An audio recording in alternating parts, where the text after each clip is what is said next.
Hello dear student, नमस्कार। स्वागत है आप सभी का एक और शानदार प्रश्नोत्तरी क्लास में। जैसा कि अच्छी तरह जानते हैं, पीटीटी का एग्जाम 9 जून को होने वाला, बिल्कुल कम समय रहा। तो साथियों, ज्यादा से ज्यादा मॉक टेस्ट लगाएंगे, पुराने पेपरों को सॉल्व करेंगे, मॉडल पेपर हल करेंगे ताकि एग्जाम में आप बहुत अच्छा स्कोर कर सको।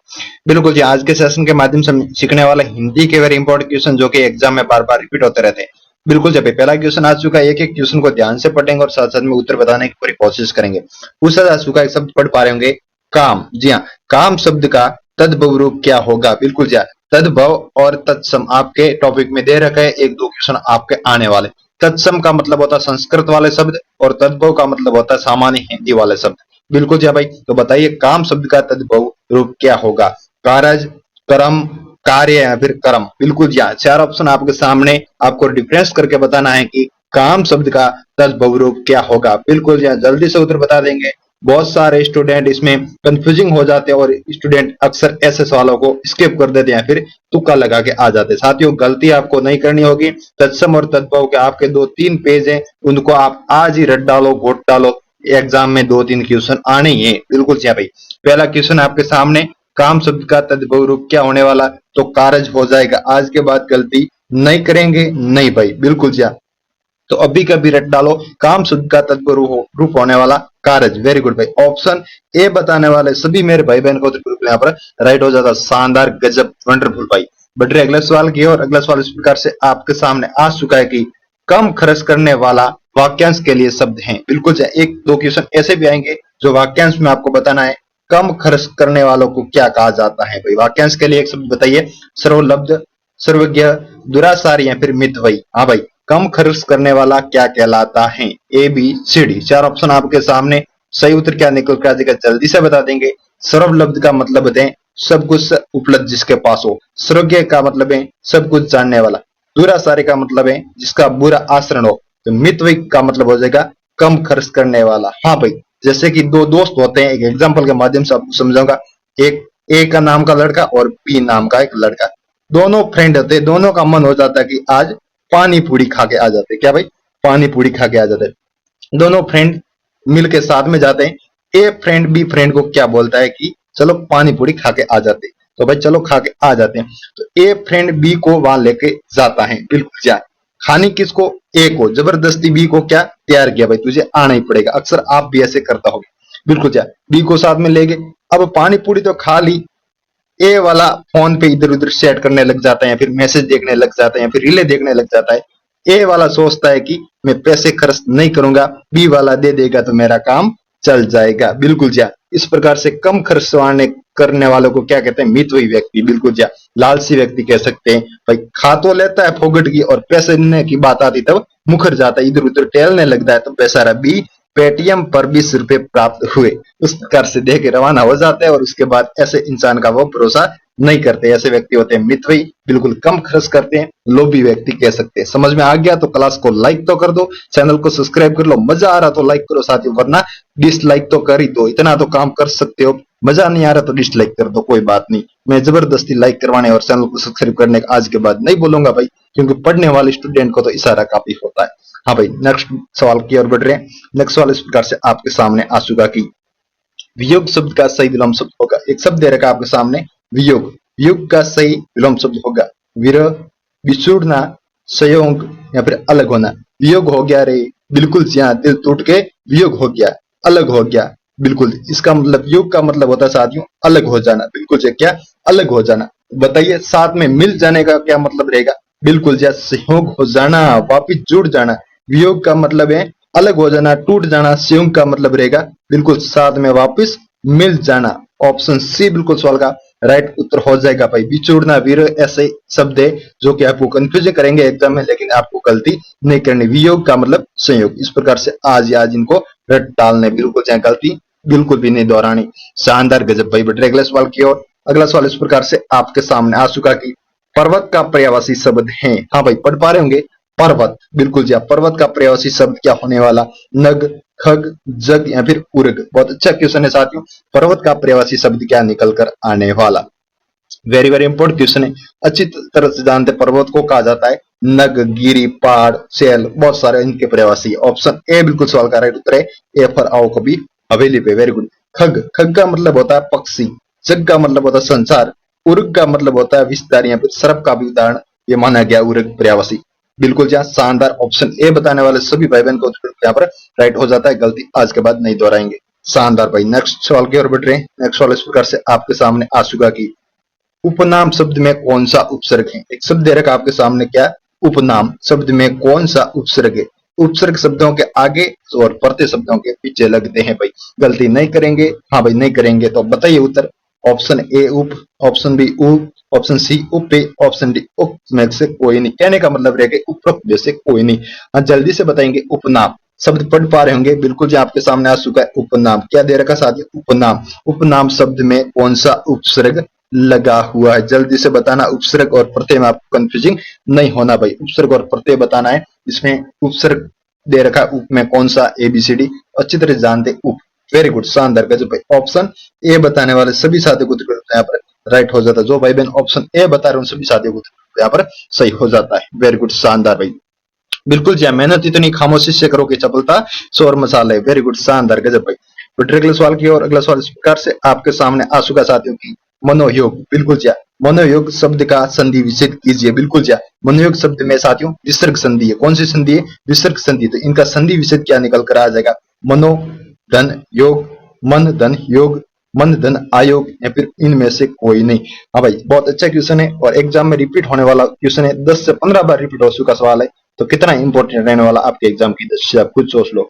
बिल्कुल जी, मनोयोग शब्द का संधि विच्छेद कीजिए। ABCD सही उत्तर क्या निकल कर आने वाला अच्छी तरह से जानते। विसर्ग संधि को उदाहरण माना गया मनोयोग साथियों, मन धन योग। वेरी गुड, शानदार, गजब। Option B for Baahubali. बिल्कुल जी, ऑप्शन बी बताने वाले सभी साथियों को बिल्कुल यहाँ पर राइट हो जाता है। वेरी गुड भाई। बट अगले सवाल की ओर अगला सवाल इस प्रकार से आपके सामने, मनोदशा शब्द में कौन सी संधि है भाई? मन धन दशा। बिल्कुल जी हाँ, अभी जो पिछला क्वेश्चन सॉल्व कराया उसी का उदाहरण माना गया है। उसमें मैंने कौन सी संधि की बात की, वही संधि इसमें लगने वाले। आप खुद बता दो। मनोदशा शब्द में कौन सी संधि है? विसर्ग संधि, स्वर संधि, व्यंजन संधि, या फिर ए बी दोनों? बिल्कुल जी हाँ, बताइए। मनोदशा शब्द में कौन सी संधि हो जाएगी? विसर्ग संधि, स्वर संधि, व्यंजन संधि, या फिर ए बी दोनों? अच्छी तरह जानते मन धन दशा।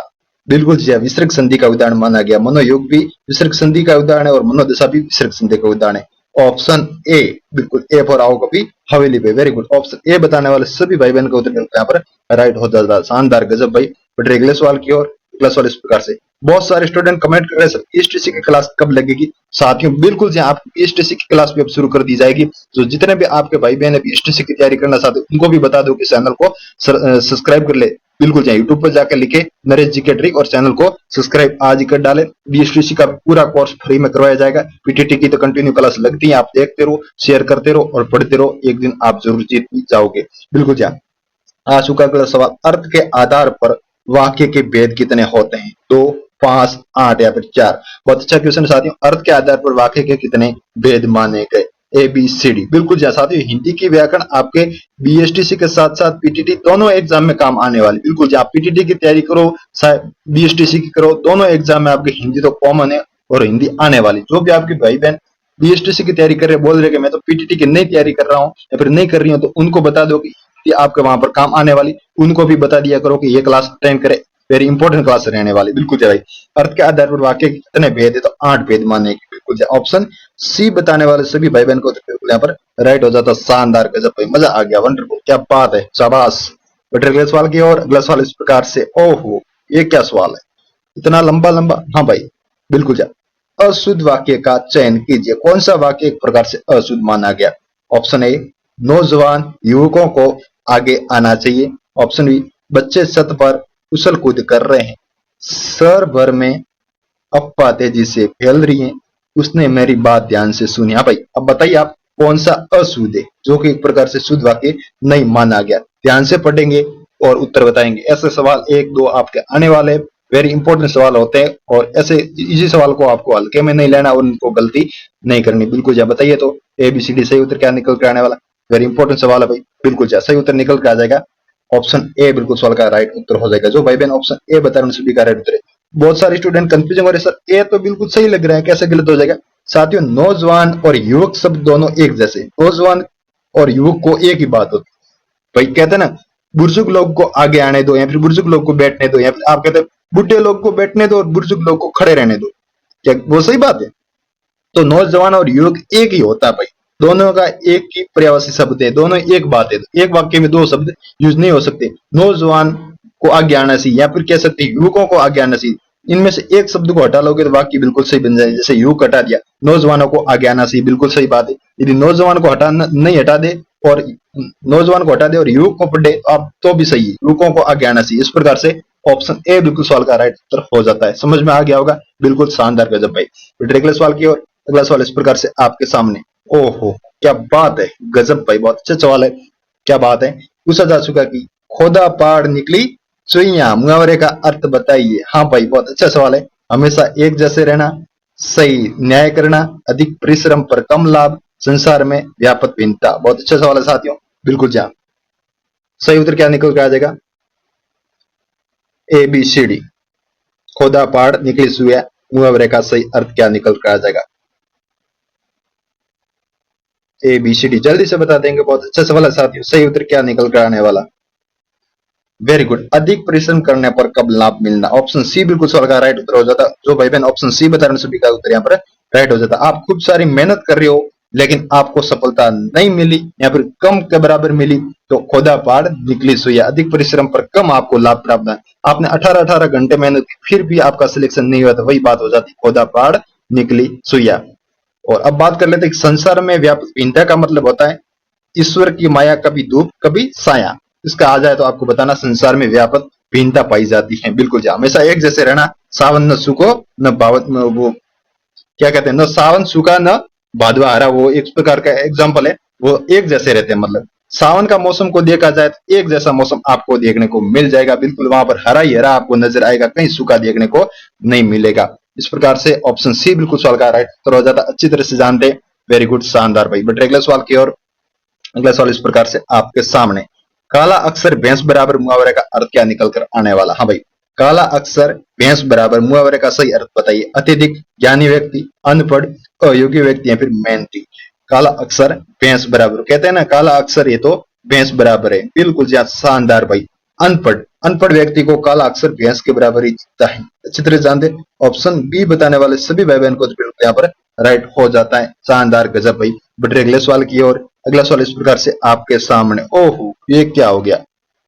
आंखें चार होना मुहावरे का अर्थ है, इसका तो कोई भी गलत नहीं बताएगा। धमकाना, आमने सामने होना, लज्जित होना, मर जाना। बिल्कुल जल्दी से बता देंगे, आंखें चार हो जाना मुहावरे का अर्थ क्या होगा? बिल्कुल जी, और ई, वेरी गुड, बहुत अच्छा सवाल है साथियों। आंखें चार हो जाना मुहावरे का क्या अर्थ निकल कर आने वाला? बिल्कुल जी हाँ, शानदार भाई, गजब। आमने सामने होना, ऑप्शन बी बिल्कुल सवाल का राइट उत्तर है। ये यहाँ पर दूसरा ऑप्शन आपको देखने को मिल जाता है कि आंखें चार होना, आमने सामने होना, वरना फिर कह सकते हैं प्यार हो जाना। बिल्कुल जी, आंखें चार हो गई, प्यार हो गया। बिल्कुल जी, जानते हो ना अच्छी तरह से, वेरी गुड, शानदार गजब भाई। बट अगले सवाल की ओर, अगला सवाल इस प्रकार से आपके सामने थोड़ा बहुत डिस्कस कर लेते हैं। लज्जित होना, आंखें नीचे हो जाना। बिल्कुल जी, लज्जित होना, लज्जित के मारे आंखें हम नीचे कर लेते, जानते ना? हाँ भाई, वेरी गुड, शानदार। बट अगले सवाल की ओर, अगला सवाल इस प्रकार से, हिंदी में वचन होते हैं भाई, हिंदी में वचन कितने प्रकार के होते हैं? बहुत अच्छा सवाल है। हिंदी में वचन कितने होते हैं? 2, 3, 4, 5, 7। बहुत अच्छा सवाल है साथियों। हिंदी में वचन कितने होते हैं? 2, 3, 4, 7। ए बी सी डी, चार ऑप्शन आपके सामने। सही उत्तर क्या निकल कर आ जाएगा? हिंदी में वचन कितने होते हैं? अच्छी तरह से जानते हैं, बिल्कुल जी, एक वचन और बहुवचन। शानदार गजब भाई, दो प्रकार के होते हैं। ऑप्शन ए बताने वाले सभी साथी कुछ बिल्कुल यहाँ पर राइट हो जाता है। बट अगले सवाल की ओर, अगला सवाल इस प्रकार से आपके सामने पूछा जा चुका है, राम पुस्तक पढ़ता है, वाक्य में क्रिया कौन सी है? भाई, राम पुस्तक पढ़ता है, वाक्य में क्रिया है सकर्मक, अकर्मक, संयुक्त या फिर पूर्वकालिक। जल्दी से बता देंगे, राम पुस्तक पढ़ता है, वाक्य में क्रिया कौन सी है? A B C D. अच्छी तरह जानते हैं, सकर्मक क्रिया हो जाएगी। बिल्कुल ऑप्शन ए बताने वाले सभी भाई बहन को तो बिल्कुल यहाँ पर राइट हो जाता है। शानदार भाई। बट अगले सवाल की ओर, अगला सवाल इस प्रकार से आपके सामने आ चुका है, अथ शब्द का विलोम शब्द होगा। अथ शब्द का विलोम शब्द क्या होगा? इति, अर्थ, अद या फिर इनमें से कोई नहीं। जल्दी से उत्तर बता देंगे, अथ शब्द का विलोम शब्द क्या निकल कर आने वाला? वेरी वेरी इंपोर्टेंट क्वेश्चन है साथियों, एग्जाम की दृष्टि से जल्दी से बता देंगे, सही उत्तर क्या निकल कर आने वाला? अथ शब्द का विलोम शब्द हो जाएगा इति। शानदार गजब है, ऑप्शन ए पर आओ कभी हवेली पे जो ऑप्शन ए बता रहे हैं उन सभी साथियों को उत्तर बिल्कुल यहाँ पर राइट हो जाता है। अब साथियों क्लास कैसी लगी एक कमेंट करके जरूर बता देना। अब बात कर लेते हैं कि आपको फ्री नोट्स क्लास से जुड़े अपडेट न्यूज साथ साथ एग्जाम की दृष्टि से वेरी इंपॉर्टेंट क्वेश्चन कहां पर देखने को मिलेंगे, तो हमारे टेलीग्राम ग्रुप पर जल्दी से ज्वाइन कर दे। नरेश जी का ट्रिक बिल्कुल यहाँ डिस्क्रिप्शन में लिंक दे रखी टेलीग्राम, या फिर आप टेलीग्राम पर जाकर सर्च कर सकते हैं नरेश जी का ट्रिक, तो आपके सामने ग्रुप आ जाएगा, वहां से आप भी ज्वाइन हो सकते हैं। मिलते हैं अगले सेशन में, तब तक के लिए अपना ख्याल रखना। Tata bye bye.